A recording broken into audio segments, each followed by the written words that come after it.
From the Fed to the Feds. They're reportedly investigating Deutsche Bank for alleged violations of anti-money laundering regulations. According to the New York Times, a probe is underway as to how the bank handled transactions labeled suspicious by employees.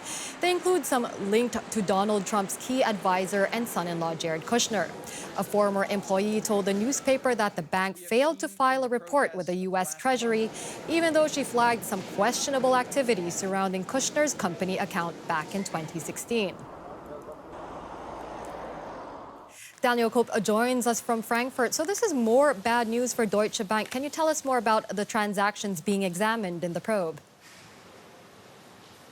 Yeah, more bad news for Deutsche Bank, and I guess I can tell you, Janelle, that traders here in the financial world in Frankfurt are used to these very bad headlines. But this headline could really bring the lender even more in trouble because it is related to the US president. We have to remember that Donald Trump has been creating about his financial situation quite a mystery during his campaign, but also during the last year, which made people wonder if he could be possibly involved in questionable transactions. So if this really turns out to be true, that by 2016, a former employee of Deutsche Bank alerted the management about transactions of Trump's son-in-law, Jared Kushner, to individuals in Russia without any consequences, that those transactions were made, this could put the bank in a very bad light. The lender, by the way, they did not want to comment further about the allegations. They only said today that they are fully cooperating with the authorities in the United States.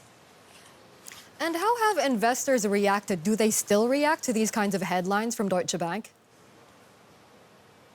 Well, in general, traders or investors who still believe in Deutsche Bank are, in general, used to those bad headlines during the last years. I mean, we have to remember that the share price of Deutsche Bank went down just during the last year by more than 30%. And because of this news today, I was just taking a look at the numbers. Also, Deutsche Bank shares once again down right now with more than 1%. Thank you, Daniel Kopp, there in Frankfurt for us.